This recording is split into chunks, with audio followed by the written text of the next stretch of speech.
बच्चों को दुआ है, बड़ों को सलाम। फ़िज़ा है मेरा नाम। You are watching morning with Fiza. नाज़रीन, सबसे पहला जो हमारा आज का टॉपिक है ना, वो ये है कि सूरत या सीरत। हम मोस्टली जब लोगों से बात करते हैं या किसी इंसान को पहचानने की कोशिश करते हैं तो हम उसकी सूरत देखते हैं, हम उसकी सीरत को बिल्कुल नहीं देखते। हम ये नहीं देखते कि ये शख्स जो है हमारे साथ आगे चल पाएगा या नहीं, हमारे साथ लॉयल है कि नहीं है, ये ईमानदार है कि नहीं हमारे साथ, ये ट्रस्टवर्दी है कि नहीं है। हम नहीं देखते, हम सिर्फ सूरत को देख रहे होते हैं। हम कहते हैं ओके, खूबसूरती है और स्टाइल है, कपड़े डैशिंग पहनता है या पहनती है, स्टाइलिश तरीके से तैयार होती है, बाल कितने अच्छे बनाती है, कपड़े कैसे, बोलती कैसे। मगर देखें, जब माए फॉर एग्ज़ाम्पल अपने बच्चों के लिए रिश्ता देखने के लिए जाती है तो उनका सबसे पहला जो एक फ़ोकस होता है मैं चांद सी बहू अपने बेटे के लिए, अपने लख्ते जिगर के लिए लेकर आऊँगी। उनके जहन में ये बिल्कुल नहीं आता कि मैं अपनी जो बहू लेकर आऊँ, मैं अपने बेटे के लिए जो लड़की लेकर आऊँ, वो एक लॉयल लेकर आऊँ, जो उसका साथ देगी, जो उसका साथ निभाएगी, जो अच्छे बुरे वक्त में उसके साथ खड़ी होगी। हम ये चीज़ें नहीं देखते। और इसी तरह जब लड़की के वालिदैन लड़के वालों की तरफ जाते हैं तो ये कहते हैं कि लड़का जो है ना बस पैसे वाला होना चाहिए, मालदार होना चाहिए, बड़ी गाड़ी शाड़ी उसके पास होनी चाहिए, बस ये चीज़ें उसकी जो है ना हम लोग फोकस करते हैं। अब लड़के की जो खूबसूरती है वो ये कहते हैं कि वो उसकी जेब में होती है। अब जेब कितनी भारी है उस हिसाब से उस लड़के की वैल्यू को नाप रहे होते, तोल रहे होते हैं। लोग ये नहीं समझ रहे होते कि इतना लंबा सफ़र जो 30, 40, 50 साल का तय करना है, वो कैसे सिर्फ इस लुक्स के ऊपर तय हो सकता है आपकी बेटी का। इसी के ऊपर बात करेंगे। साहिबजादा काशिफ महमूद हमारे साथ मौजूद है, वासिफ अली वासिफ साहब के साहबजादे हैं और हमें बहुत अच्छा समझाएंगे, है ना जी? जी बिस्मिल्लाह जी, बिस्मिल्लाह। ये बड़ा गहरा टॉपिक है। हाँ। और ये एक अंदाज़े नज़र भी है। ये नहीं कहना चाहिए कि सिर्फ खूबसूरती या सीरत, ये दोनों बातें बड़ी अपनी अपनी जगह पर हैं जी। कहते हैं कि गुलाब का रंग जो है वो खूबसूरती है और खुशबू उसकी सीरत है। सूरत है उसकी, उसका रंग, और सीरत क्या है? खुशबू। वाह। तो सीरत तो करीब जाएंगे तो पता चलेगी। हाँ।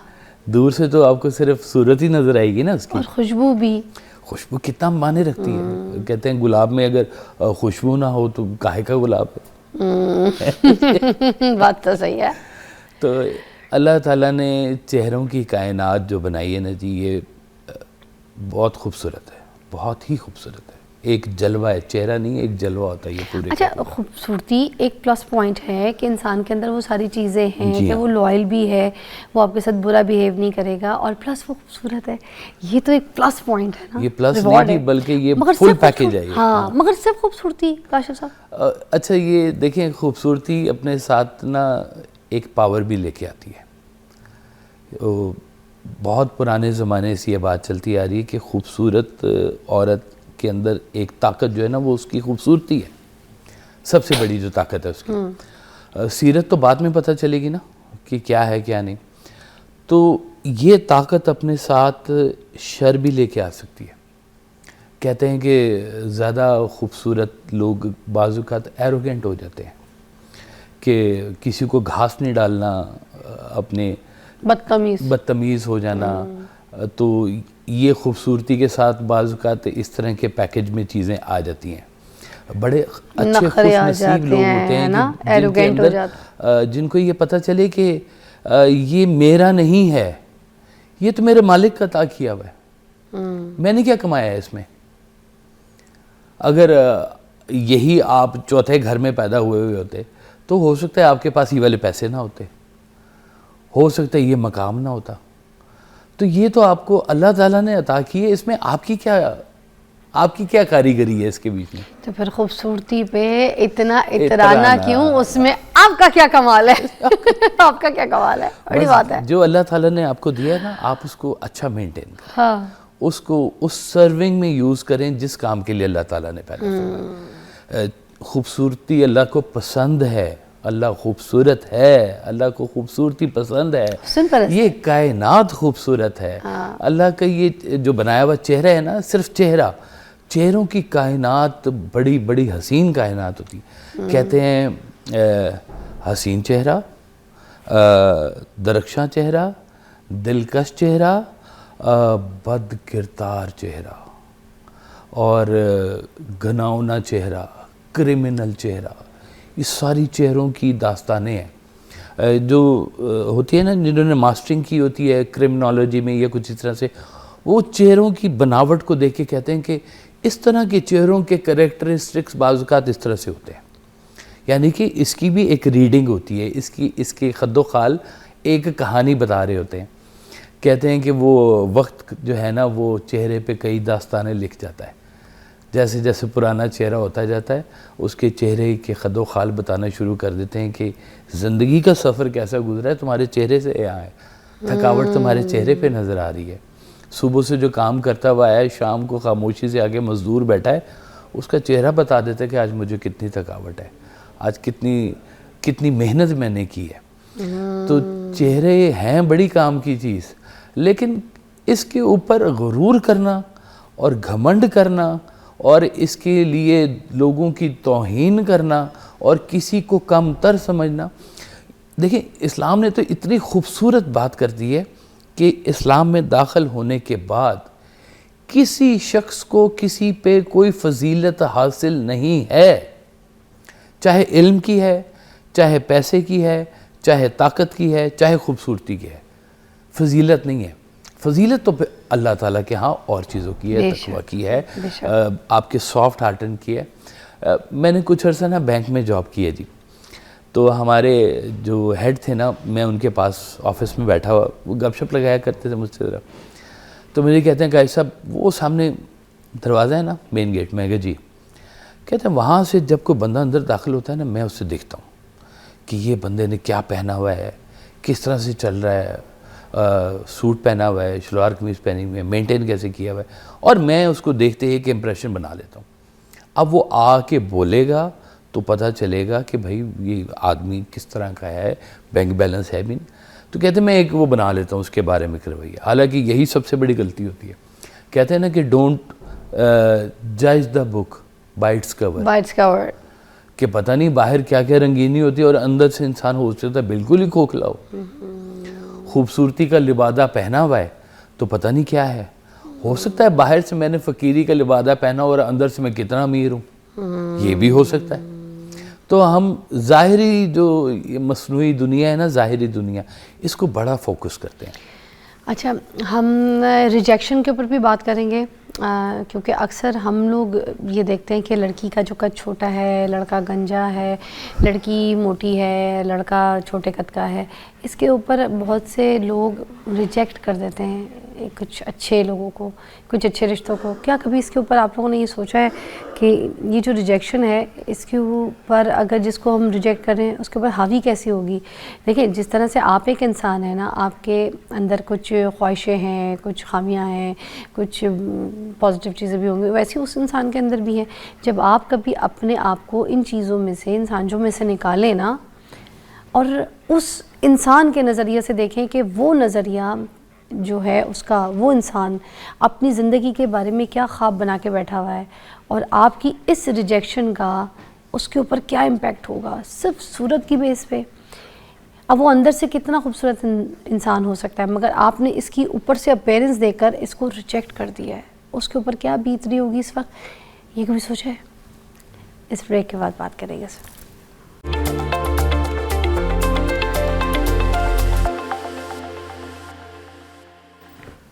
Welcome back. काशिफ साहब हमारे साथ मौजूद है और हम बात कर रहे हैं कि जब कोई इंसान किसी की शक्ल को देख कर रिजेक्ट करता है और अंदर ही जो उसकी सूरत जो होती है वो बहुत अच्छी होती है, अच्छा इंसान भी होता है या होती है, और उसके जो इम्पैक्ट्स हैं वो उसके ऊपर कैसे होते हैं, उस पर हम ज़रूर नज़रसानी करवाएंगे जी। देखें, ये बहुत ही मुश्किल मरहला होता है जब इंसान की शादी का जब होता है ना, तो नॉर्मली तो ख़वातीन करती हैं ये काम। अरेंज मैरिजेस में जहाँ पे भी होता है, कोई ना कोई ख़ातून होगी घरेलू, वो तस्वीर मंगवाएगी, आप लड़की की तस्वीर भेज दें या लड़के की तस्वीर भेज दें, और उसको देखकर फिर अगला मरहला होता है कि अब आगे करना है या नहीं करना, इसको हम शुरू करें या ना करें। तो ये पहले मरहले के ऊपर ही कई जगह पे हाँ ना हो जाती है कि नहीं नहीं तस्वीर भी नहीं इस काबिल, तो पता नहीं अंदर से क्या खूबसूरती हो।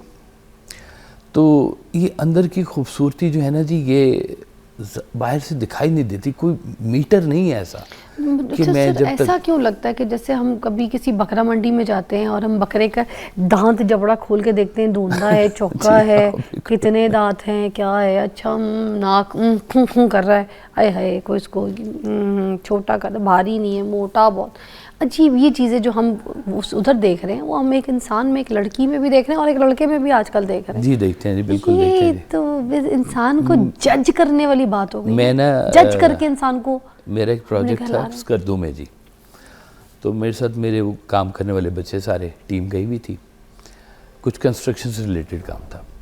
तो वो एक वो गांव का बच्चा था, तो मुझे किसी ने कहा कि जी ना इसकी गांव में शादी नहीं हो रही, तो मैं कहते हैं कि यहाँ स्कर्दू में जो है ना जी वो होता है, सुनने में आया यहाँ शादी हो जाती है।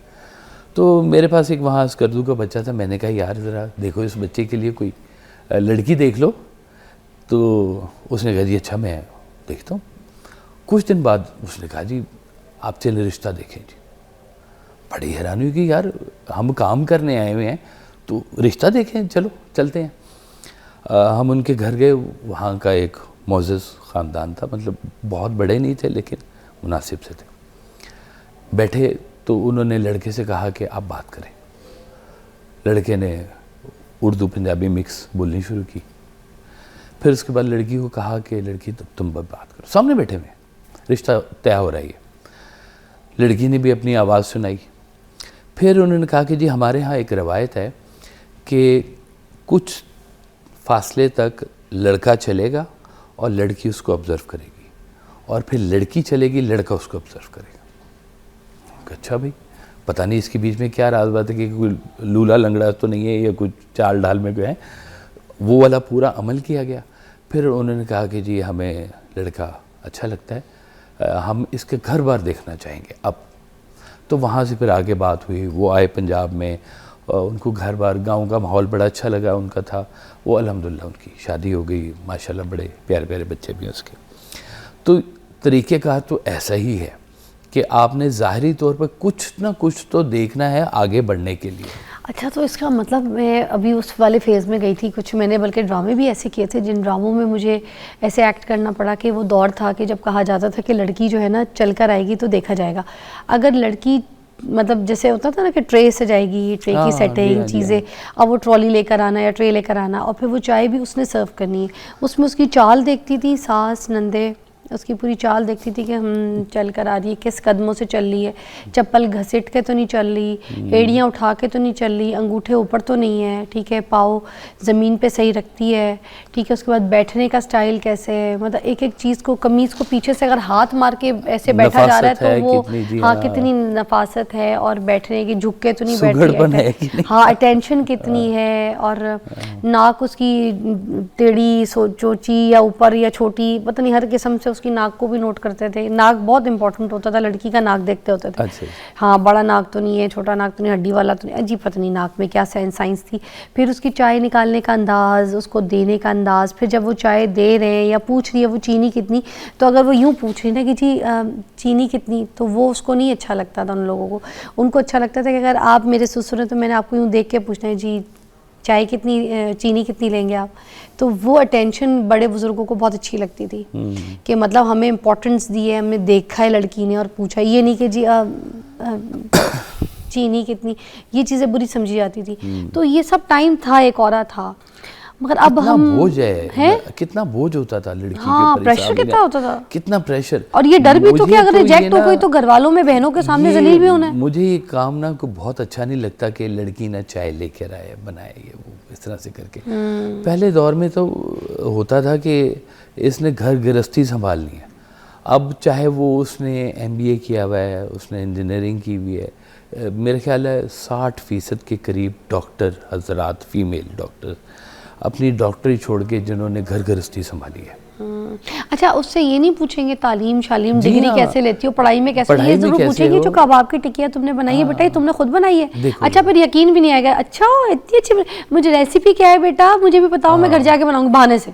हाँ जी, हाँ जी। उनको भाई आपको मुझे लगता है सब मुलाजिम ही चाहिए, लड़की को अजियत ही देनी है। ये देखिए, ये क्रोशिया का काम किया हुआ इसने।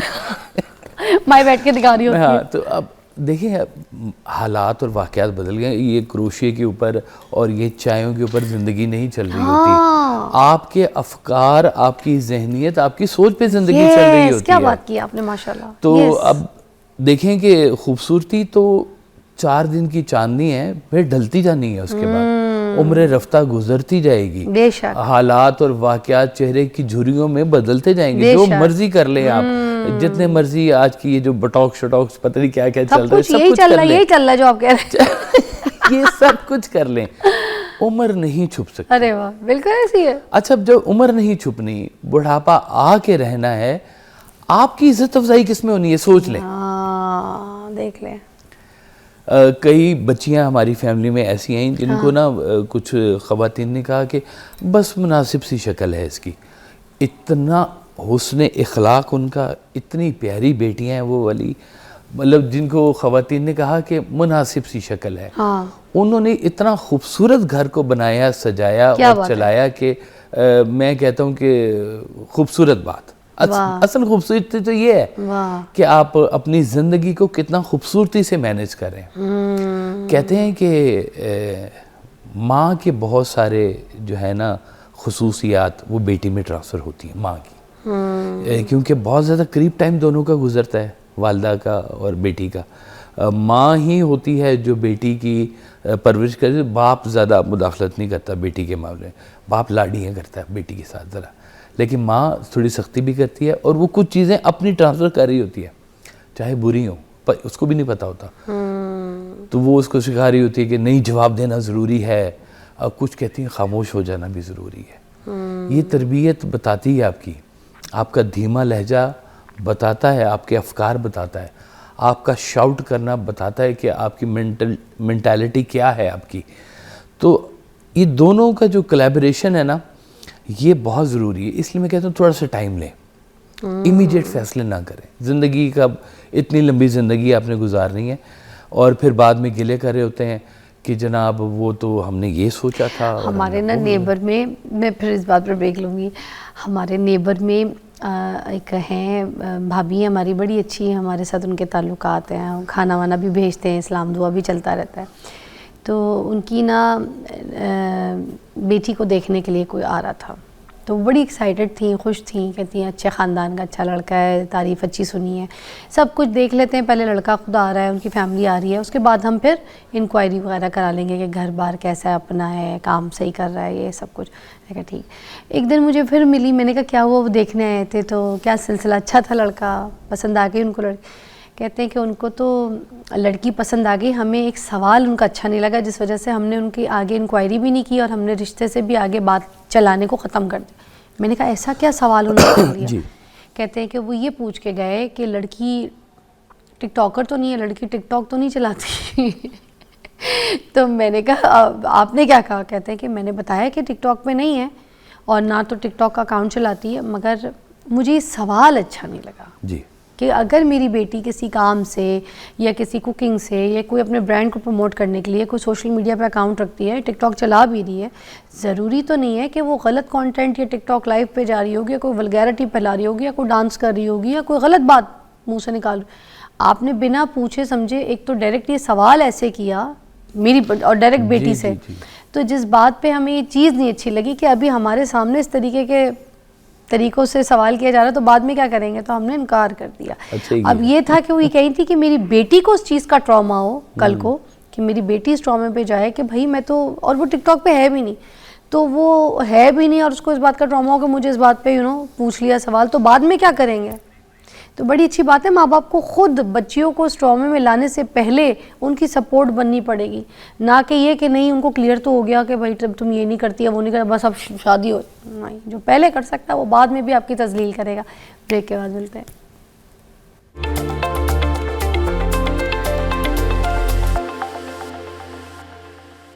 भाई जो सीरत और सूरत की हम बात कर रहे हैं ना, उसमें वाकई आप ना गलत जजमेंटल बनकर किसी को रिजेक्ट ना करें या किसी की तजलील ना करें।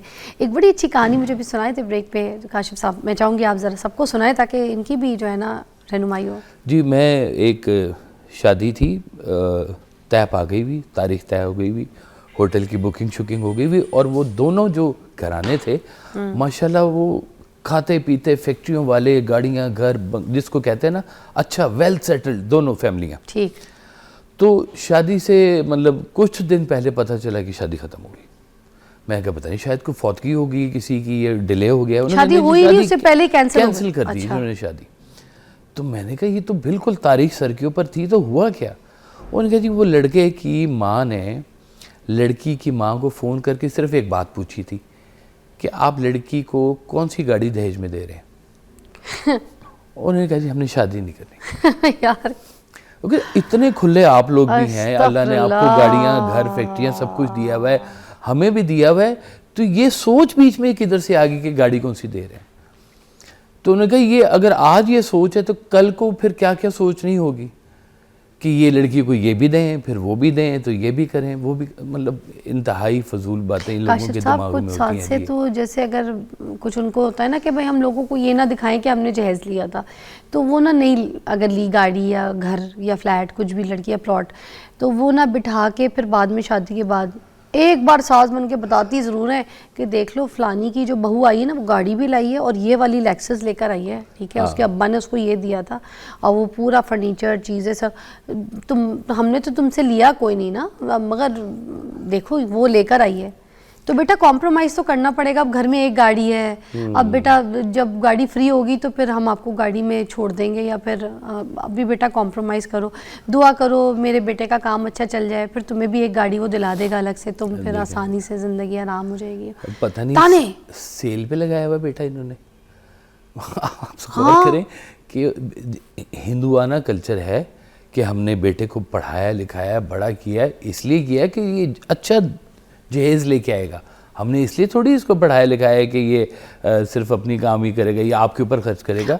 आप क्या दे रहे हैं? आप क्या दे? अच्छा सेल तुलती हैं चीजें यहाँ पर। काशिफ साहब एक और बात मुझे ये बताएं कि सूरत सीरत पे तो हम बात करें, इसमें एक पहलू डिस्कस करना मुझे लगता है बहुत ज़रूरी है, वो ये कि जब माएँ बेटियों की परवरिश जैसे करती हैं, उनको काम काज सिखाती हैं, उनको झाड़ू पोछा, सफाई, कुकिंग, एवरीथिंग, तो ये जो माएँ हैं ये लड़कों को क्यों नहीं सिखाती हैं? बचपन से सिखाएं ना, इनसे रोटियां पकवाएं, ठीक है, इनसे झाड़ू लगवाएं, इनसे तपड़ी करवाएं, इनसे भी घर के बचपन में जो बच्चों से सारे काम करवाए जाते हैं इनसे भी करवाएं, और बच्चों से काम करवाएं, बिस्तर साफ़ करो, जाओ अपना वॉशरूम धोकर आओ, जाओ अपनी शर्ट धोकर आओ, ये पैंट स्कूल में तुमने इतनी गंदी कर दी, खुद धोगे तुम बैठ के धो। ये लड़कों से काम, झाड़ू पोछा सफाई, जाओ बहन आई है कॉलेज से स्कूल से, जाओ उसको पानी निकाल के ला के दो, सबसे पहले बैठो उसके साथ पानी दो उसको ठंडा। ये सब काम ये माएँ बच्चों में, लड़कों में क्यों नहीं प्रैक्टिस करवाती? कल को वो लड़कियां लेकर आते हैं, उनके ऊपर जुल्म होता है, उनको इतने प्रेशर से इनको काम करवाया जाता है, फिर भी उनकी मेंटली जब यही काम लड़का भी करना जानेगा तो फिर उसको इन चीज़ों की तकलीफ का पता होगा कि जितना मैं बाहर से रोटी कमा के लाता हूँ उतना ही घर का काम, जिम्मेदारियाँ, बच्चे पालना संभालना, ये सब भी मुश्किल होता है। ये उतना ही मुश्किल होता है। ये देखें दोनों की ना अपनी अपनी जिम्मेदारी है। अगर तो सिर्फ अर्निंग हैंड मियाँ का है तो वो अपनी जिम्मेदारी पूरी कर रहा है, और बेगम जो घर पे मौजूद है वो अपनी जिम्मेदारी पूरी कर रहा है। उसको 4 छुट्टियां लेके अगर वहाँ पे जॉब करनी पड़ जाए ना घर पे, कि भाई तुम भी डायपर चेंज करो और तुम भी रोटियां पकाओ और साथ में सफाइयाँ भी करो और ये करो वो करो, तो वाकई उसको भी एहसास हुआ कितना अहम काम है घर गृहस्थी वाला जो है। और अगर बेगम को भेज दें उसके दफ्तर की, जाओ तुम जाके बॉस की बातें तुम भी सुनो और जलील हो और साथ में काम भी करो, पैसा भी कमा के लाओ, और कितनी टेंशन सुबह से शाम तक होती है पैसा कमाने के लिए, नौकरी करने के लिए, तो उसको भी शायद एहसास हो कि मियाँ भी कितना ज़रूरी काम कर रही है। दोनों के लिए दोनों बातें जानना बहुत ज़रूरी है। तो ये एक सफ़र है, इसमें सबसे कीमती चीज़ एहसास है। यही सीरत बनाएगी आपकी। और मर्द को भी किचन में खड़ा होना चाहिए, मर्द को भी खाना पकाना चाहिए, प्याज काट देनी चाहिए, बर्तन धो के दे देने चाहिए बेगम को, कभी उसको बोले मैं झाड़ू लगाता हूँ तुम तपड़ी लगा दो, कभी इस तरह मिक्स करके काम कर लेना जिसको, और कभी बेगम भी गाड़ी धो सकती है। मैंने अपनी बेगम को ना कभी नहीं कहा कि मैं तुम्हें इसलिए लेके आया हूँ कि तुमने घर की रोटी पकानी है। अल्हम्दुलिल्लाह मैंने उसको घर पे काम वाले रख के दिए सारे, वाह, कि मैंने उसको कहा कि ये सारे काम तुम भी कर सकती हो, बहुत अच्छे कर, बहुत अच्छा खाना बनाती है वो, लेकिन काम करने वाले मैंने उसको दे दिए, सपोर्ट दे दिए कि इनसे काम कराओ, तुम्हें अच्छा खाना बनाना आता है, तुम इनसे अच्छा खाना बनवाओ, मुझे काम करना आता है, अपना काम करना आता है, मैंने टीम रखी है, मैं उससे अपना काम करवाता हूँ, इसलिए कि मुझे आता ही ये काम। तो दोनों का रिस्क भी आगे बढ़ गया, लग गया, किसी को भी मिल गया, किसी के भी घर चल गया। तो ये मत सोचें कि आप पढ़ी लिखी काम वाली लेके आ रहे हैं घर में, सबसे पहले तो ये वेरी नाइस, वेरी इंपॉर्टेंट बात है, ये मत सोचा करें कि औरत आ रही है तो उससे सारे काम पढ़ी लिखी बाई मत लेके आए घर में, ये दौर अब बहुत बदल गया है। ये दो प्यार मोहब्बत का रिश्ता। ब्रेक लेंगे। हाँ, ये कोई वो नहीं है कि मेड को तो सैलरी देनी पड़ती है, इसको तो सैलरी भी नहीं देनी पड़ेगी, ये काम करेगी, नहीं भाई, ये दिलों के रिश्ते, प्यार मोहब्बत के। ब्रेक के बाद मिलते हैं।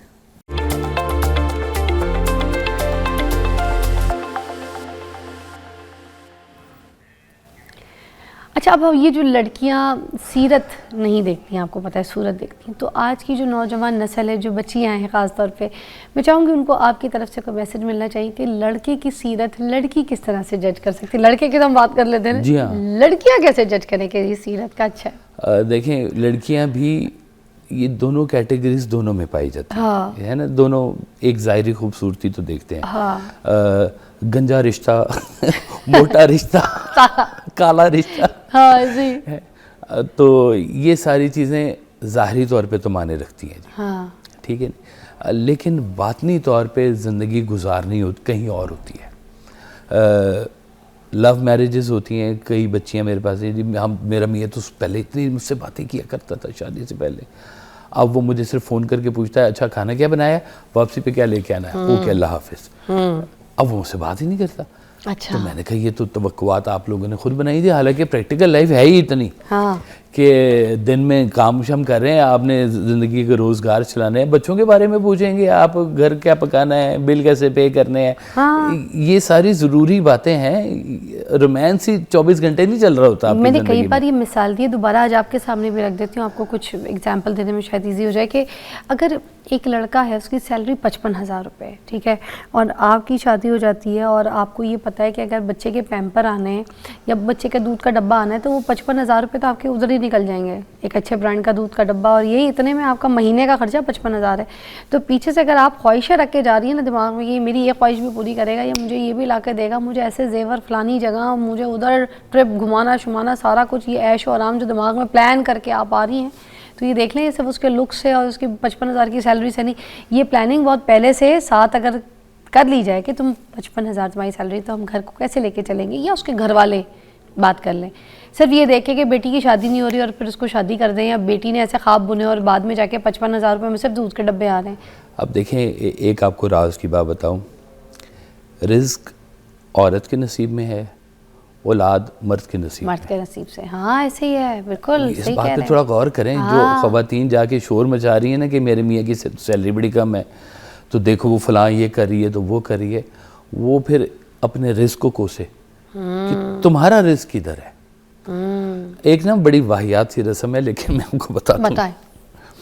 आपने अक्सर देखा होगा कि जब दुल्हन को घर से विदा कर रहे होते हैं, तो वो चावल ऐसे फेंकते पीछे से, वो हिंदुआनी रस्म, हाँ, चावल फेंक रहे, पानी घड़ा फेंक, है ना, वो चावल पीछे क्यों फेंकते हैं? जो दाना खाया वो नहीं छोड़ के जा रहे हैं कि रिस्क जो तुम्हारी वजह से इस घर में था वो तुम्हारे साथ ना चला जाए, यही रह जाए। अच्छा है, हाँ जी, मैंने इसके ऊपर बड़ा रिसर्च की कि ये क्या करते हैं, ये चावल ऐसे पीछे से क्यों वार के पीछे फेंकते हैं, आगे क्यों नहीं फेंकते चावल, किसी गरीब को क्यों नहीं देते, फेंकते क्यों है? हाँ, फेंकते क्यों? कि वो ये जो रिस्क तुम्हारी वजह से हमारे घर में था, वो कहीं तुम साथ ना ले जाना, हम पीछे भूखे मर जाएंगे। होती है यार, वाकई। अब ये देखे ना, ये कैसी कैसी सोचे हैं हमारे यहाँ कि ज़िंदगी गुजारनी आपने है, हम लोग मुस्तकबिल गुजारना है, देखते माजी हैं। अब इसमें भी बड़ा एक राज है। सरकार वह सब कहा करते थे कि हर दरवेश का एक माजी था और हर गुनहगार का एक मुस्तकबिल होता है। हो सकता है आज का गुनहगार कल का दरवेश हो सकता है आज का दरवेश पहले को गुनाहगार रहा हो। वक्त के साथ तो कुछ भी नहीं होता। आपने जिसको अमीर समझ के शादी की है, कल को क्या वो गरीब नहीं हो सकता? ये जिसे गरीब समझ के शादी की है, कल को क्या वो अमीर नहीं हो सकता? ये दोनों बातें मैटर नहीं कर रही होती, सिर्फ मैटर कर रही होती कि आपका आपस में ताल्लुक कैसा है। एक ख्याल रखने वाला संजीदा मियाँ किसी जौहर से कम नहीं है, किसी जेवर से कम नहीं अब क्या पता वो लड़का बहुत अच्छा हो जिसकी 55,000 रुपए की सैलरी की वजह से उसको रिजेक्ट कर रहा है उसका बाप या जी हाँ, लड़की की मेरी बिल्कुल। ख्वाहिशें पूरी नहीं कर सकेगा। बिल्कुल। तो देखे ना, पहले लड़कियां ये सोच के, ये ख्वाब बुन के और दुआएं करके जाती थी कि मैं जिस घर में जाऊंगी जो लड़का मुझे मिलेगा उसको मैं बना दूंगी, और बड़े कॉन्फिडेंटली कहती थी अम्मी आप शादी के लिए हाँ कह दे, टेंशन मत ले, मैं उनको बना दूंगी, आप देखिएगा क्या बनेंगे सब। आप उनको इस चीज़ पे रिजेक्ट मत करें। कह भी देती होती थी, माओ के साथ बड़ी सहेलियाँ दोस्तियाँ होती थी ख़ानदान में। अगर कोई कज़न्स के साथ रिश्ता हो रहा है, कोई कज़न सही नहीं कमाता, तो वो स्टैंड लेके अगर शादी करना चाहती थी तो ये सोच लेती थी कि लड़का अच्छा है इसलिए करूँगी ख़ानदान में। आज की लड़की इस वजह से रिजेक्ट करती है, अम्मी उसके पास है क्या करेगा, उसके पास तो अच्छी गाड़ी भी नहीं है, मैं जब निकलूंगी तो मेरी दोस्तें हंसेंगी, मैं तो उसकी गाड़ी में भी नहीं बैठ सकती। मैं आपको अपना एक ज़ाती वाक़या सुनाता हूँ। मेरे ब्रदर ने लॉ, छोटा साला जिसको बोलते हैं, उसको पसंद आ गई एक वो लड़की जो कर्नल साहब की बेटी, वो इस वक्त मेरी बहू है एक किस्म की। अब ये इसने छोटी सी जॉब करता था बैंक में, तो मुझे इन्होंने कहा कि रिश्ता लेने के लिए जाना है। अब वो सेटल लोग और ये बिल्कुल अनस्टेबल। तो मैं जब गया ना, तो मैंने वो कर्नल साहब को ना एक बात मैंने कही, मैं कहा जी मैं आपको ना एक गारंटी दे सकता हूँ, मुझे नहीं पता है कल को कितना अमीर होगा या नहीं होगा, लेकिन ये मेहनती बहुत है, ये मैं आपको गारंटी दे सकता हूँ, ये टिक के नहीं बैठेगा, ये मेहनत करेगा और करता जाएगा जब तक ये सक्सेसफुल नहीं हो जाएगा, ये मैं आपको गारंटी दे रहा हूँ। बाकी नसीब मेरे पास नहीं है कि क्या है तो क्या नहीं। वो बात उनको पसंद आ गई, उन्होंने कहा ये चीज़ चाहिए होती है कि इसके अंदर ना वो जोश होना चाहिए, वो लगन होनी चाहिए कि कुछ करना है। और कुछ ने दूसरों के ऊपर बेस किया होता है कि लड़की क्या लाएगी, हमारे ड्राइंग रूम को भर देगी, ये कर देगी, वो कर देगी। नकारा भी बर्दाश्त हो जाएगा, निकम्मा बर्दाश्त नहीं हो सकता। निकम्मा नहीं हो, वो जो नकारा फिर रहा है ना, वो कहीं ना कहीं उसका काम लग जाएगा, उसकी रोजी लग जाएगी, निकम्मा नहीं होना चाहिए। तो थैंक यू सो मच, बड़ा मजा आया, बड़ी अच्छी बातें की है। मैं एक शो अभी के भी आपसे बातें करते करते प्लान कर चुकी हूँ कि सिर्फ जो रसूमात है ना, जो हम यहाँ पे कर रहे होते हैं, निभा रहे होते हैं, जैसे ये चावल फेंकने वाली, ऐसी बहुत सारी हैं, बहुत सारी रसूमात हैं, वो जो दूध पिलाई की रसूमात हैं, और बहुत सी, हम इन सारी वो कहते हैं ना दुपट्टे, रज़ाई पिलाई, पता नहीं क्या, वो रज़ाई एक्सचेंज वाली, दुपट्टे एक्सचेंज वाली बहनें, बड़ा कुछ फिर नंदे, बहुत सी रसूमात, उन सब के ऊपर बात करेंगे, अलग शो करेंगे। Thank you so much, will take a short break, bye.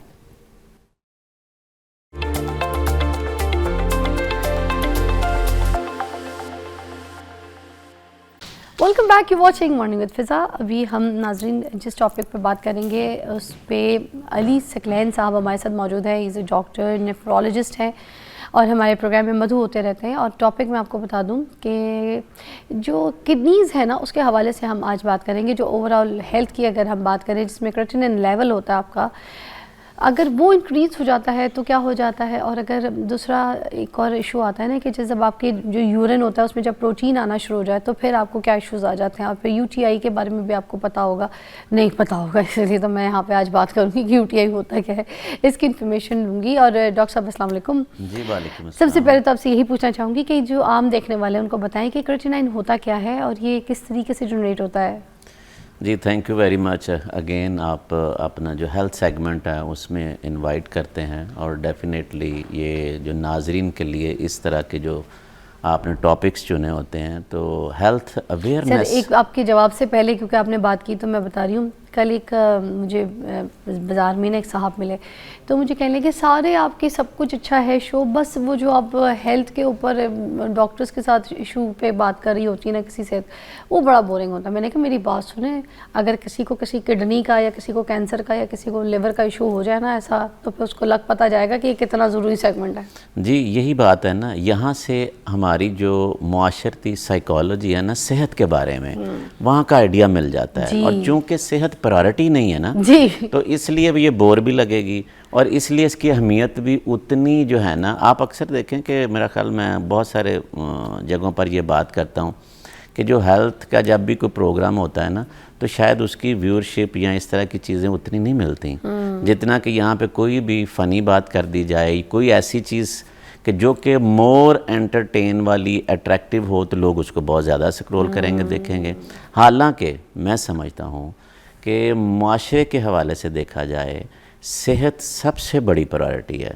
मसलन एग्ज़ाम्पल ये है कि आप फ़िज़ा हैं, माशाल्लाह फेमस एंकर हैं, लेकिन अगर आप सेहतमंद हैं तो आपका नाम है, आपकी जॉब है, आपकी ये सारी चीज़ें हैं। Yes. अगर सेहत नहीं है कुछ तो ये सारा कुछ जो है ये सब ख़त्म हो जाता है। Yes. यही सोचना है हर इंसान को कि कोई डॉक्टर है, कोई एंकर है, कोई कहीं पे है, वो अपनी सेहत के साथ उसका नाम और वजूद क्या है। बात है सर, ठीक है। बिल्कुल। अब आपका सवाल कि क्रेटिनिन है क्या, गुर्दों के हवाले से ये बहुत अहम लफ्ज़ है, क्योंकि ये गुर्दों के जो टेस्ट हम करवाते हैं ना, उसका नाम है जिसे हम खून में क्रेटिनिन के लेवल कहते हैं। यहाँ से हम गुर्दे का फंक्शन जो है ना वो जानने की कोशिश करते हैं। मसलन मरीज़ आके पूछता है ना, जी डॉक्टर साहब देखें ज़रा मेरे गुर्दे कितने फ़ीसद काम कर रहे हैं, तो हम क्रेटिनिन का टेस्ट कराते हैं, जिससे हमें अंदाज़ा होता है कि ये बिल्कुल ठीक है, तो इसका मतलब 100% गुर्दे ठीक काम कर रहे हैं। लेकिन अगर वो रिपोर्ट नॉर्मल से बड़ी हुई है तो इसका मतलब है कि उतना किडनी फंक्शन कमज़ोर हुआ है। अब ये क्रेटिनिन टेस्ट ब्लड टेस्ट से पता चलता है? ये ब्लड में क्रेटिनिन एक सब्सटेंस है, मादा है, जो हमारे मसल्स जो है ना इनमें से रिलीज़ होता है। इसको जो इखराज है इसका वो गुर्दों ने करना होता है। रोज़ाना की बुनियाद पर जितनी प्रोडक्शन हो रही है वो इखराज हो जाता है। लेकिन अगर किसी के गुर्दे किसी भी वजह से, वो शुगर, ब्लड प्रेशर, पथरियाँ, इन्फेक्शन, किसी भी वजह से मुतासर हो गए हैं, तो फिर इस मादे का इखराज जो है वो गुर्दों से कम होना शुरू हो जाएगा, तो इसमें ब्लड के लेवल बढ़ने शुरू हो जाएंगे। और इसलिए फिर हम जब ब्लड टेस्ट कराते हैं और अगर वो बढ़ाव का शिकार है तो हम उसी वक्त जांच लेते हैं कि इस पेशेंट के जो किडनी है ये ख़राब होना शुरू हो गए हैं, और आगे फिर इन्वेस्टिगेट किया जाए कि उसकी वजह क्या है, उसकी मालूमात फिर उसके मुताबिक हासिल की जाती हैं। तो इसलिए क्रेटिनिन बहुत इम्पॉर्टेंट लफ्ज़ भी है और टेस्ट भी है, यानी कि गुर्दे के फंक्शन के टेस्ट को क्रेटिनिन कहते हैं। सादी सी बात है। अच्छा, अब हम इस तरफ आते हैं कि जो हमें अगर कोई किसी बंदे से अगर उसको शिकायत है और उसको ये सिम्टम्स आ रहे हैं कोई इसके, तो क्या वो हर बंदा ख़ुद भी करवा सकता है या हर आम बंदे को भी करवा लेने चाहिए? एक बार उसको पता होना चाहिए कि उसका क्रेटिनिन बढ़ा तो नहीं है, और अगर करवाने तो साल में कितनी मरतबा करवानी? जी बिल्कुल, बहुत अच्छा और वैलिड सवाल है, और मैं समझता हूँ कि आज हमारे नाजरीन को कम अज़ कम चलें, वो बहुत ज़्यादा हम बोर भी नहीं करते, तो हम इतना ही कह देते हैं कि ये टेस्ट हर सेहतमंद बंदा साल में एक दफ़ा करा ले, साल में एक दफ़ा, तो वहाँ से अंदाज़ा हो जाएगा। करा लेने चाहिए हर सेहतमंद की मैंने बात, मैं मरीजों की तो बात ही नहीं कर रहा, सेहतमंद की, हर सेहतमंद बंदा। अच्छा, मसलन हमारे इस स्टूडियो में जितने बंदे बैठे इस सारे प्रोग्राम के लिए काम कर रहे हैं, हाँ। साल में एक दफ़ा क्या होगा? आप लोगों ने कराया कभी क्रेटिनिन का टेस्ट? 200 रुपए का टेस्ट होगा, 300 रुपए का टेस्ट होगा। ये पहली मरतबा देखे ना, ये चीज़ें इतनी इंपॉर्टेंट है, हम लोग इससे पीछे, हमें अपनी तो यही से आप अंदाज़ा लगा लें। मसलन हम सारे यहाँ पर एडल्ट डिफरेंट एजेस के बैठे हैं, किसी को नहीं पता कि उसके गुर्दे काम कर रहे हैं ठीक है नहीं कर रहे। कभी सोचा ये रवैये का फ़र्क है बाहर के मुल्कों में और हमारे में। वेस्टर्न वर्ल्ड में जाएं तो वहाँ पर जो सालाना मेडिकल चेकअप है वो क्या है, वो जनरल चीज़ें यही देखते हैं कि आपके लिवर ठीक है, आपकी किडनी ठीक है, आपका हार्ट ठीक है, आंखों का साल में एक दफ़ा मुआयना, नज़र ठीक है। तो उससे क्या है कि जो ख़राबी ऑर्गन की अज़ा की होनी है उसकी रेशो कम है। हमारा मुल्क तरक्की करता जा रहा है किस में कि शुगर में नंबर 1 आ गए हैं सालाना केसेस में, कैंसर, मोटापा, कैंसर, गुर्दे की बीमारियां, हर 5वां शख्स इस मुल्क में गुर्दे की बीमारी में मुब्तला है। पोलियो हमारे पाकिस्तान से ख़त्म ही नहीं हो रहा। तो उसकी वजह यह है कि हम इसकी तरफ आते ही दूसरे मुल्कों ने काबू पा लिया, पोलियो हमारा चल रहा है। तो एक यूरिन कंप्लीट टेस्ट हो जाए और एक क्रेटिनिन हो जाए साल में एक दफ़ा, हाँ। तो आपको मसाने का, गुर्दे का, इन्फेक्शन का, फंक्शन का भी पता चल जाता है, इन्फेक्शन का भी पता और चल सर जाता ये जो यूटीआई है इसके बारे में भी बता दें, आम बंदे को नहीं समझ, यूटीआई क्या होता है? जी, ये चूँकि मेडिकल टर्म है तो आपने जब स्टार्ट लिया था तो आपने खुद ही कह दिया कि नाज़रीन सोच रहे होंगे कि यूटीआई क्या होता है। हम इसको आसान इस तरह कर लेते हैं कि पेशाब का इन्फेक्शन, मसाने का इन्फेक्शन, ठीक है, उसको हम यूटीआई कहते हैं, यानी कि यूरिनरी ट्रैक्ट इन्फेक्शन। अच्छा, ये लफ्ज़ है ना बेसिकली। ठीक है। अब ये पूरा ट्रैक्ट है, कहाँ से शुरू होता है? अगर हम ऊपर से आएँ तो गुर्दे, फिर पेशाब की नालियाँ, फिर मसाना और फिर पेशाब का इखराज।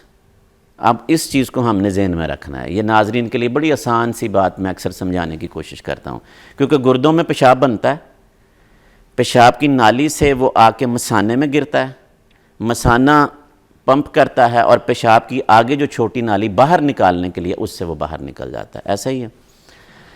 इसी लिहाज से हमने इसको दो हिस्सों में तकसीम करना है कि क्या गुर्दों या पेशाब की नाली में इन्फेक्शन हुआ या कि आगे पेशाब निकालने वाली नाली और मसाने के अंदर से इन्फेक्शन शुरू हुआ। इसको हम कहते हैं लोअर ट्रैक्ट और अपर ट्रैक्ट। अच्छा, इसी तरह हमने चलना है। मर्दों में डिफरेंट वजूहात हैं, ख़वातीन में थोड़ी डिफरेंट वजूहात हैं। अच्छा। तो अब हम आते हैं पहले कि अगर गुर्दों में इन्फेक्शन स्टार्ट होता है, यूटीआई, तो कैसे होता है? मसलन गुर्दे के अंदर पस आ गई किसी भी इन्फेक्शन से, पत्थरियाँ गुर्दे में, किडनी स्टोन बड़ा कॉमन है पाकिस्तान में, तो गुर्दे के जो पत्थरी वाले मरीज़ हैं वो बहुत ज़्यादा रिस्क पे होते हैं कि उनको यूटीआई होगा, क्योंकि वो जो पत्थरी अंदर गुर्दे में पड़ी हुई है वहाँ से जरासीम पैदा कर रही है और वो सारा पेशाब के रास्ते मसाने में आके तो उनको ये होता है। इसी तरह हम नीचे आ जाते हैं कि मसाने के अंदर कोई रसौली बन गई, मसाने के अंदर कोई इन्फेक्शन जनरेट हो गया। अच्छा, अब मसाने के अंदर जो इन्फेक्शन है वो ऊपर गुर्दों से भी आ सकता है और जो हमारी पेशाब की नाली है यहाँ से ऊपर भी मसाने में जा सकता है। यहाँ पर वो रिस्क क्या होगा? मसलन सफाई का ख्याल नहीं रखा, किसी ऐसी जगह पर ऐसी स्किन का इन्फेक्शन। ख़वातीन में आपको पता फंगल इन्फेक्शन बड़े कॉमन है। ख़वातीन में चूँकि एनाटॉमी के हिसाब से एक अल्लाह का निज़ाम ऐसा है कि जो पेशाब की नाली, उनका जो गायनी के ऑर्गन हैं, जो पखाने का रास्ता है, ये बिल्कुल करीब करीब है और यहाँ पे ट्रैवलिंग इन्फेक्शंस की जरासीम की मर्दों की निस्बत ज़्यादा है, तो इसलिए वो इन्फेक्शन बड़ी आसानी से मसाने में चला जाता है। तो ये वो रिस्क हैं, मुख्तलिफ जरासीम हैं। अब ये डिपेंड करता है, वो स्किन से लगा है, आपने पब्लिक टॉयलेट यूज़ कर लिया, वहाँ से कोई पहले से इन्फेक्टेड पेशेंट जो है वो जो आपने जग इस्तेमाल किया, लोटा इस्तेमाल किया या वो शावर इस्तेमाल किया, वो हमारे ऑर्गन पे आके या स्किन पे लग गया, जरासीम चला गया। जरासीम तो नज़र ना आने वाली चीज़ है, आप तो नहीं देख सकते कि उससे इन्फेक्शन हो जाता है। अब इसकी अलामात क्या होंगी कि यूटीआई? अलामात हम ब्रेक के बाद डिस्कस करेंगे। एक ब्रेक ले लेते हैं और उसके बाद हम यहाँ पे यूटीआई की जो अलामात है, जो इन्फेक्शन हो जाती है, उसको हम डिस्कस करेंगे।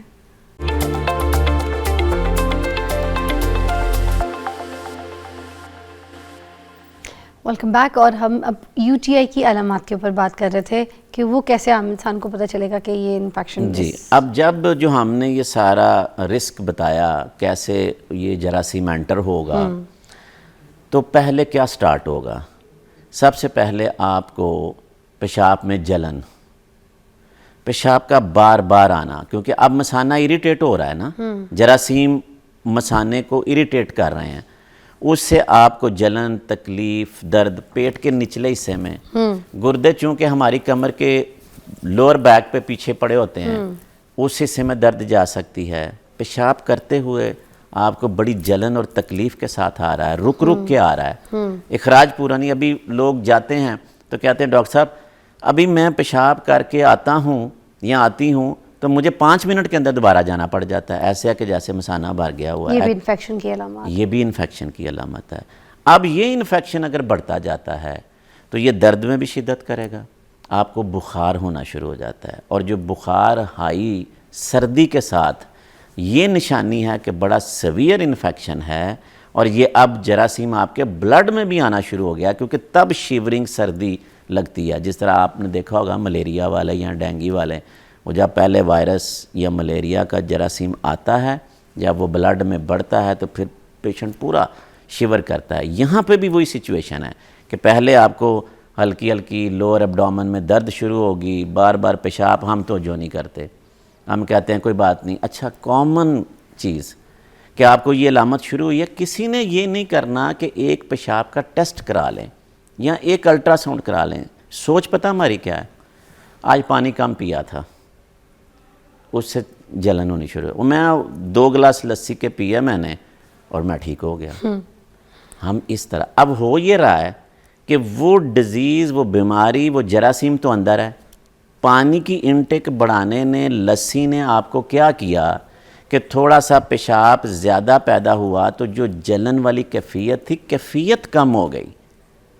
इन्फेक्शन तो नहीं लस्सी ने ट्रीट किया, हाँ। या पानी ने किया। हाँ। वो होता ही है कि हफ्ता 10 दिन के बाद वो किसी क्लिनिक या अस्पताल पे ऊपर होता है, अब हाई फीवर शुरू हो गया। तो अगर उसी वक्त जब ये अलामत आई थी, एक पेशाब का टेस्ट जिसको हम यूरिन कंप्लीट कहते हैं, उसके साथ जरासीम को मालूम करने के लिए यूरिन कल्चर उसे हम कहते हैं, और एक अल्ट्रासाउंड है, ये टेस्ट अगर हो जाता उसी वक्त वो एंटीबायोटिक जो अब दाखिल होकर अस्पताल में टीकों की सूरत में इलाज होगा, तो वो घर में बैठ के गोलियां खाने से ठीक हो जाता। तो बात वहीं आएगी प्रायोरिटी कि आप कैसे इसको लेते हैं। तो अगर ये अलामत हमने गिनी है, किसी को भी मर्द या औरत में स्टार्ट हो जाएं, अच्छा, अब तो ये टेस्ट ज़रूर करवाएं। यूरिन में प्रोटीन के बारे में इसको भी पूछना चाहूँगी कि जब अगर यूरिन के अंदर प्रोटीन आ रहा है तो वो भी क्या इसी चीज़ को हम समझेंगे सेम, या इन्फेक्शन जो है, या फिर कोई और चीज़ होती है जो यूरिन के अंदर प्रोटीन आना शुरू हो जाता है? ये बड़ा अच्छा सवाल है, क्योंकि जो प्रोटीन है ये बेसिकली जिस्म की ज़रूरत है और इसको जिस्म में रिटेन होना चाहिए, क्योंकि ये हमारी बॉडी के लिए, बिल्डिंग के लिए ये प्रोटीन ज़रूरी है। अब होता क्या है, चूँकि गुर्दों का फंक्शन, अगर हमने मुख्तलिफ़ प्रोग्रामों में ज़िक्र किया हुआ है कि इखराज का है, मसलन आपने जो खाया पिया उसके बाद जो बॉडी को ज़रूरत है वो रिटेन हो गया, और बाकी एक्स्ट्रा फाजल मादे, पानी शानी, जो भी जिस्म की ज़रूरत नहीं है ना, वो गुर्दे निकाल देते हैं। अब क्या हो रहा है, अगर आपको इन्फेक्शन सीवियर हो गया है और ये इन्फेक्शन मसाने से ऊपर गुर्दों में या गुर्दों से नीचे आया, तो गुर्दे के अंदर अल्लाह ताला ने एक निज़ाम रखा हुआ है, गुर्दे के फ़िल्टर होते हैं। फिज़ा इसकी मिसाल इस तरह देता हूँ, पुराने ज़मानों में और आज भी शायद घरों में नलका लगा होता था जिसको हम पंप वाला वो करके पानी निकालते थे, हैंड पंप जिसे हम कहते हैं। अगर आपने वो लगते हुए कभी देखा है, जब वो बोर किया जाता है, ज़मीन में जब बोर किया जाता है ना, तो जब वो जहाँ तक ज़मीन का जब पानी निकल आता है ना, तो वो जो पाइप हम डाल रहे होते हैं ना, उसके नीचे वहाँ पे एक फ़िल्टर लगाते हैं। वो फ़िल्टर क्या करता है, जो पानी के साथ रेत आनी है ना उसको रोकता है, और साफ़ पानी जब हम हैंड पंप चलाते हैं तो साफ़ पानी निकलता है। अब उस फिल्टर ने रेत को रोक लेना है, ये मैंने समझाने के लिए। अब गुर्दों का निज़ाम ज़रा चेक करें, अल्लाह ने कैसा रखा है। जो प्रोटीन है जिसने जिस्म में रहना है, इन फिल्टर्स ने उसको रोक के रखा हुआ है। अब इन्फेक्शन से या किसी भी बीमारी से ये फिल्टर जब डैमेज होते हैं, इनके सुराख छोटे छोटे होते हैं जो प्रोटीन को रोक के रखते हैं, ये सुराख खुलना शुरू हो जाते हैं, बड़े होना शुरू हो जाते हैं, और ये प्रोटीन जो ब्लड में पड़ी हुई है, जिसने हमारे जिस्म को ताकत तवानाई फ्राहम करनी है, ये फिर उन फिल्टर के रास्ते लीक होना शुरू हो जाती है। वहाँ पर भी मिसाल सेम, कि जब वो पानी का 5-10 साल बाद फ़िल्टर नीचे से गल जाएगा, ख़राब हो जाएगा, और हम हैंड पंप लगाते हैं तो पानी के साथ रेत आना शुरू हो जाती है। पानी के साथ रेत आए तो पहली ये अलामत समझी जाती है कि ये बोर को दोबारा करके नया फ़िल्टर डाला जाएगा। अब यहाँ पे अल्लाह का निज़ाम क्या है, मसलन शुगर से गुर्दे डैमेज हुए तो वो फ़िल्टर डैमेज होंगे, प्रोटीन निकल आएगी। ब्लड प्रेशर हाई होने से आपने इलाज नहीं किया, गुर्दों के फ़िल्टर डैमेज हुए, प्रोटीन की लीकेज शुरू हो गई। इन्फेक्शन ने जाके गुर्दों को डैमेज किया, वो फ़िल्टर के जो सुराख हैं प्रोटीन को निकालना शुरू हो गए। तो ये प्रोटीन आने की मुख्तलिफ़ वजूहात हैं। फिर गुर्दे की कुछ अंदरूनी बीमारियां स्टार्ट हो जाती हैं। तो प्रोटीन का इखराज गुर्दे के फ़िल्टर ख़राब होने की सबसे पहली अलामत समझा जाता है। और मज़े की बात बताऊं, ये सिर्फ आपको यूरिन में प्रोटीन का इखराज मिल जाएगा। ब्लड के टेस्ट, गुर्दे के जो क्रेटिनिन की हमने बात की है ना, वो अभी नॉर्मल होते हैं और लोग धोखा खा जाते हैं। डॉक्टर, इवन फिजिशियन, वो ब्लड के टेस्ट देखते हैं, आपके गुर्दे ठीक हैं, लेकिन यूरिन की तरफ नहीं ध्यान। अगर यूरिन में प्रोटीन आनी शुरू हो गई है, कान खड़े हो जाने चाहिए। नेफ्रोलॉजिस्ट इसको मिस नहीं करता, इसलिए कि उसका ये इल्म है कि यहाँ पे फिल्टर का काम ख़राब हो गया है, अब मुझे डिजीज़ ढूंढनी है और इसको रोकने के तरीके। अगर इन्फेक्शन है तो मैं इन्फेक्शन ट्रीट करूँगा, प्रोटीन रुक जाएगी। अगर वो शुगर, ब्लड प्रेशर के अनकंट्रोल होने से गुर्दे डैमेज हुए हैं, तो मैं शुगर को, ब्लड प्रेशर को कंट्रोल करूँगा ताकि वो लीकेज कम की जाए। बहुत खूब, बहुत शुक्रिया, आपने बड़ी अच्छी तरीके से आम इंसान को हमें समझाया कि किस तरीके से हम क्रेटिनिन चेक कर सकते हैं। हर सेहतमंद इंसान को साल में एक मरतबा अपना क्रेटिनिन ज़रूर चेक करवाना चाहिए। तो हम 4 टेस्ट ले लेते हैं ना, 4 test, CBC, urine complete, okay, creatinine ठीक। और एक अल्ट्रासाउंड। क्या बात, ये साल में हर सेहतमंद बंदा एक दफ़ा करा ले। सरकारी अस्पतालों में कोई खर्चा नहीं है, प्राइवेट में भी बहुत थोड़ा खर्चा, साल में एक दफ़ा, ये हर सेहतमंद बंदे के लिए। बहुत शुक्रिया आपका, आपकी रहनुमाई का, और हम आपको मिलते हैं ब्रेक के बाद।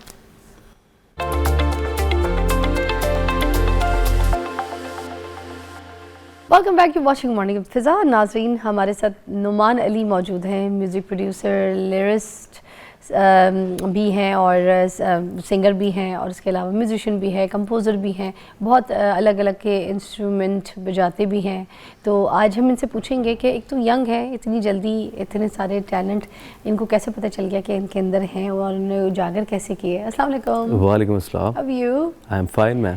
अच्छा, ये कितने जल्दी आपको पता चल गया है? वैसे काफ़ी टाइम के बाद बंदे को पता चलता है यार ये मेरे अंदर हुनर है। आप तो बड़े यंग से हैं और ये सारा हुनर आप जो है ना यूटिलाइज़ कर रहे हैं और सिंगर माशाल्लाह काम भी कर रहे हैं। तो बताइए क्या कहना चाहेंगे?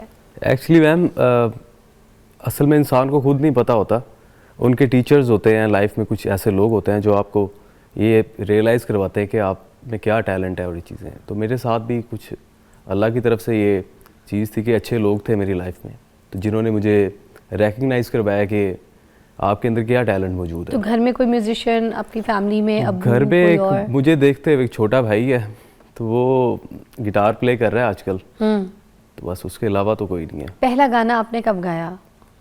फर्स्ट सॉन्ग मैंने अपने स्कूल में एक इवेंट था वहाँ पर किया परफॉर्म। अपना? नहीं, अपना नहीं, मोहम्मद रफ़ी साहब का एक गाना था। तो मतलब डिफरेंट लोग सुनते हैं सॉन्ग बचपन में। रफ़ी साहब का कौन सा गाना गाया था? मेरे महबूब तुझे मेरी मोहब्बत की कसम, ये सॉन्ग था। मतलब सुनाए फिर। अच्छा, मैं आपको 2 लाइन्स उसकी सुनाता हूँ। एक्चुअली जब कोई इंटरव्यू होता है तो मुझसे यही सॉन्ग, जब मैं बताता हूँ ये स्टोरी, तो जो होते हैं वो एंकर्स होते हैं वो यही कह देते हैं कि आप यही सुना दें। हाँ ना, क्योंकि आपकी शुरुआत यहाँ से। हाँ बिल्कुल ऐसा। आपको जो अच्छा लगता है ना, जिस पे आप पक्के, आप वो एंकर को वो बता दिया करें ताकि वो बोले। नहीं, मैं सच बोलना, वो सच में बरकत होती है ना। हाँ, और इस गाने में भी है, देखे ना आपको आगे लेके गया ये गाना। ऐसे ही। मेरे महबूब तुझे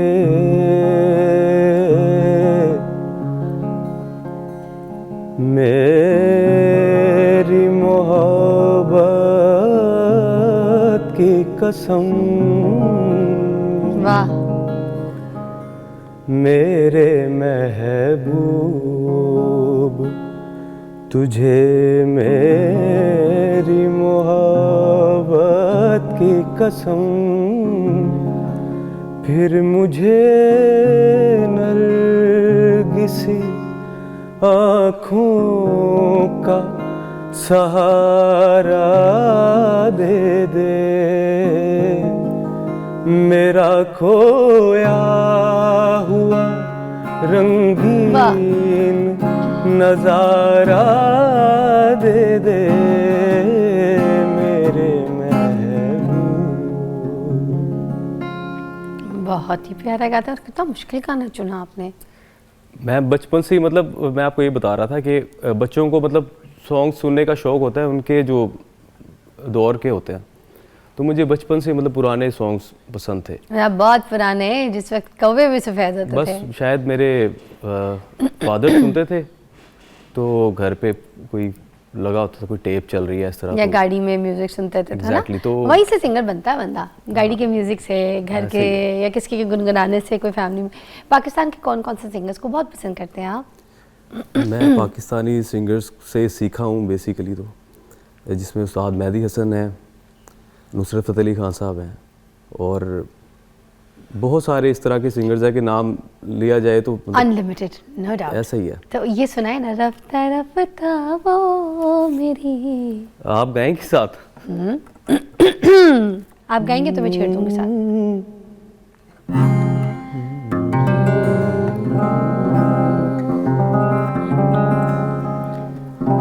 रफ्ता रफ्ता वो मेरी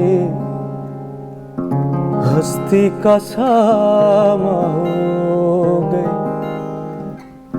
रफ्ता रफ्ता वो मेरी हस्ती का सामा हो गए, पहले जा फिर जाने जा, फिर जाने जाना हो गए, रफ्ता रफ्ता वो मेरी हस्ती का सामा हो गए। स्केल चेंज करें इसका?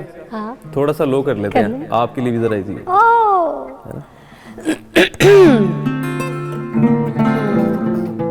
ये दोबारा कहने की जरूरत है।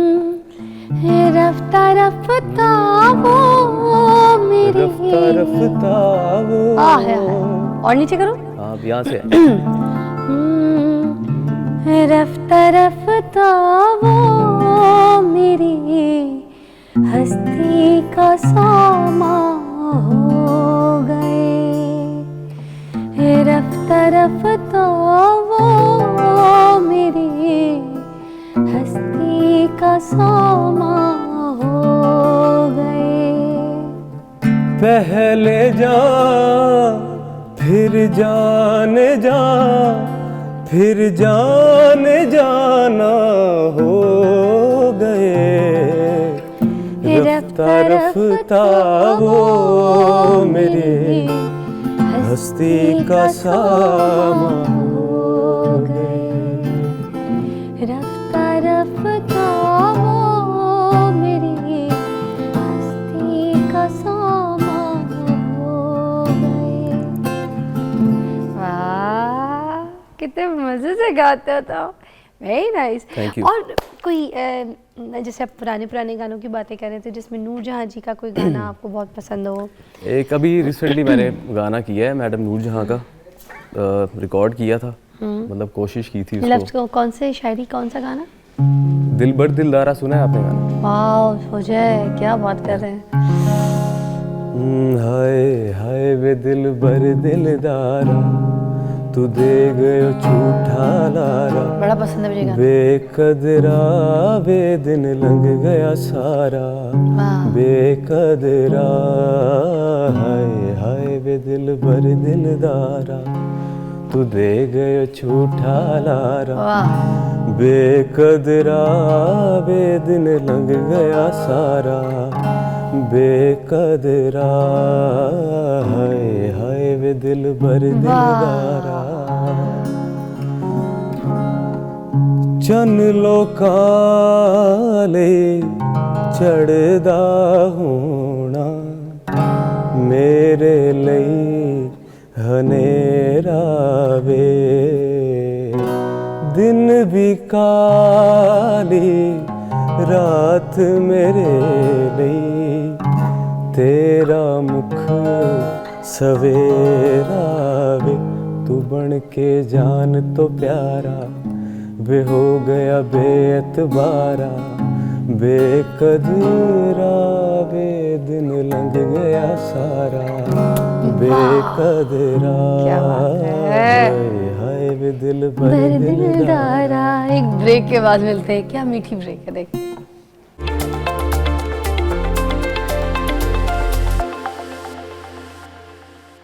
जैसे आपने ये कवर किया ना, इसी तरह एक कवर मैंने किया था नूरजहां जी का, बड़ा कुछ ऐसे गाने नूरजहां जी के जो कि इतने वायरल नहीं हुए, और आज के दौर के लिए जैसे ये हाईवे दिल बर दारा ये बड़ा प्यारा, उसकी शायरी इतनी खूबसूरत, इतनी मीठी, मगर ये वाले गाने इतने वायरल नहीं हुए। अब मुझे लगता है कि आप लोग जैसे गा रहे हैं और सिंगर्स इस तरह के गानों को उठा के अब दोबारा रिमिक्स कर रहे हैं, कवर कर रहे हैं, तो ये ज़्यादा अब मज़ीद वायरल होंगे, क्योंकि आज के दौर के लिए बड़ी खूबसूरत शायरी है। एक मैंने भी कवर किया था नूरजहां जी का, वो नहीं था, हाय ज़ालिमा मेरी जान जले दिलबर, जानिया मेरी जान जले, हाय ज़ालिमा मेरी जान जले दिलबर, जानिया मेरी जान जले।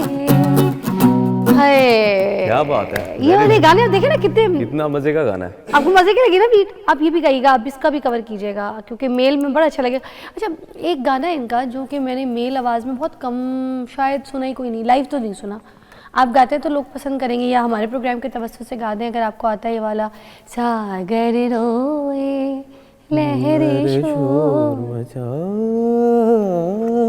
याद पिया की, अगर आप अब मैंने ना सुना हुआ है गाना, हल्की आंच पे कोशिश, मगर हमें खूबसूरत लगेगा। एक गाना हो रहा है मैडम का, फिर वो कर लेते हैं, गजल है बेसिकली। अरे चल बिल्कुल, हो जाए हो जाए हो जाए हो जाए।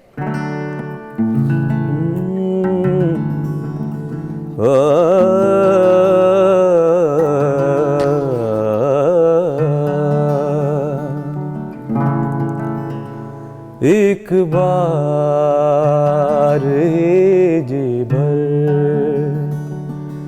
के सजा क्यों नहीं देते,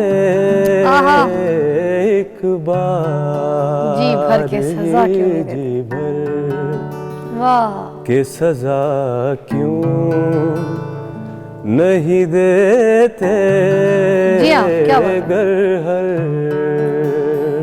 गलत हूँ तो मिटा क्यों नहीं देते, नहीं देते, बहुत खूब। एक बार ये जी भर साया हूँ तो फिर साथ ना रखने का सबब क्या, वाह, पत्थर हूँ तो रास्ते से हटा क्यों नहीं देते, नहीं देते, अरे क्या बात है, वाह, एक बार वाह, बहुत खूब। इसी के साथ एक और फरमाइश करूँगी, पता नहीं अब आपको ये आता है कि नहीं, वो कभी किताबों में फूल रखना, कभी दरख्तों पे नाम लिखना, आती है गज़ल? ये मुझे याद नहीं है। ये भी बड़ी प्यारी, मैं आपको थोड़ा सा हाँ, गुनगुना मैंने सुनी देती है हूँ। गज़ल। हाँ, कभी किताबों में फूल रखना, कभी दरख्तों पे नाम लिखना, कभी किताबों में फूल रखना, कभी दरख्तों पे नाम लिखना, हमें भी है याद आज तक वो, हमें भी है याद आज तक वो, नजर से हरफे सलाम लिखना। क्या बात है, वाह वाह, ऐसी ऐसी चीजें इनकी। क्या खूबसूरत गाना बना। मुझे मेरी बात सुने, कौन नहीं सिंगर बनना चाहेगा जब हम इतने खूबसूरत लेजेंड सिंगर्स को सुनेंगे। हम कितने, मैं कहती हूँ देखें आप खुद माशाल्लाह इतनी टैलेंटेड हैं। मैंने जब फर्स्ट टाइम आपको सुना है ना, मतलब मैंने हमेशा आपको होस्टिंग करते देखा था, तो मैं इतना ज़्यादा इंस्पायर हुआ आपसे, और आपकी इतनी अच्छी खूबसूरत आवाज़ है। तो मतलब कि अभी हमज़ा ने मुझे बताया कि आपके साथ शो है, तो मैंने फ़ौरन ना डन कर दिया था। Oh thank you Hamza. का है हमज़ा? मैं कॉलेज से पढ़ा हूँ, हाँ, तो कॉलेज कॉलेज से ना हमें लाइक वो डिफरेंट शोज़ में हमें उन्होंने भेज देना, तो मैं इतना ज़्यादा इस चीज़ से हुआ था। तो मतलब आप मेरी फेवरेट होस्ट हैं। Oh thank you. I M natural, I am not host. मैंने कभी अपने आप को होस्ट माना ही कोई नहीं। मैं कहती हूँ बस मैं जो हूँ ना, मैं नेचुरल। आप आर्टिस्ट हैं। आर्टिस्ट हूँ मैं, आर्टिस्ट की कदर। एक और कोई अपने जॉनरे का, फिर हम ब्रेक पे जाएंगे, और फिर आते रहना मेरे शो पे, ठीक है? मतलब हम इसको बल्कि शो को ख़त्म ही आपके इस गाने पे करेंगे जो आपने अब गाना गाना। ठीक है, ठीक है, मेरी तरफ से खुदा हाफिज़, और ये गिफ्ट है आपके लिए गाना। ये भी स्पॉटिफाई पे मेरा भी सॉन्ग भी रिलीज़ हुआ है, लाइक करें, फौरन वायरल करें। ये इसको भी मैं कुछ नए लिरिक्स के साथ मैंने इसको अच्छा, और हाँ आप इनको शोज भी दें कॉन्सर्ट्स के लिए, जितने ऑर्गेनाइजर्स देख रहे हैं प्लीज कांटेक्ट। अपनी अंगड़ाइयों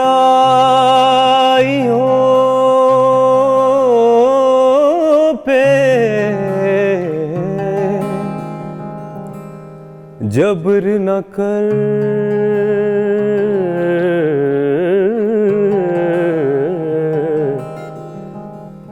मुझ पे ये कहर टूट जाने दे। नाइस। होश मेरी खुशी का दुश्मन है, तू मुझे होश में नाने दे। भारी है।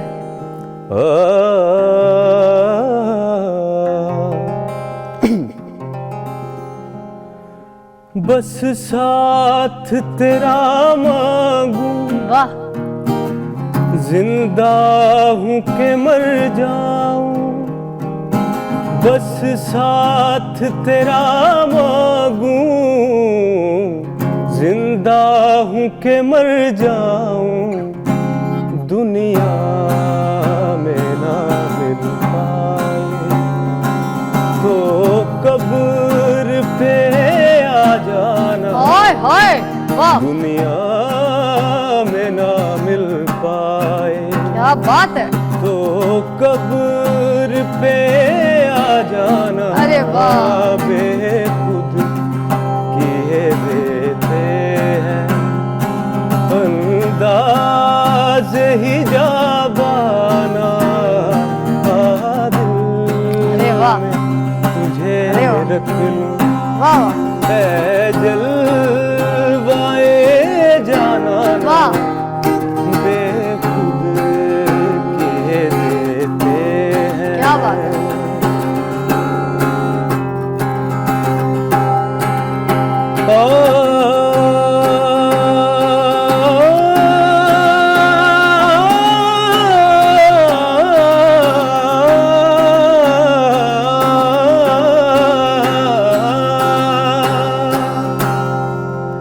जो तुम हो वही मैं हूँ, वाह वाह। बस फर्क जरा सा है। वाह। जो तुम हो वही मैं हूँ, बस फर्क जरा सा है। तुम हुस्न के मालिक हो, वाह। मैं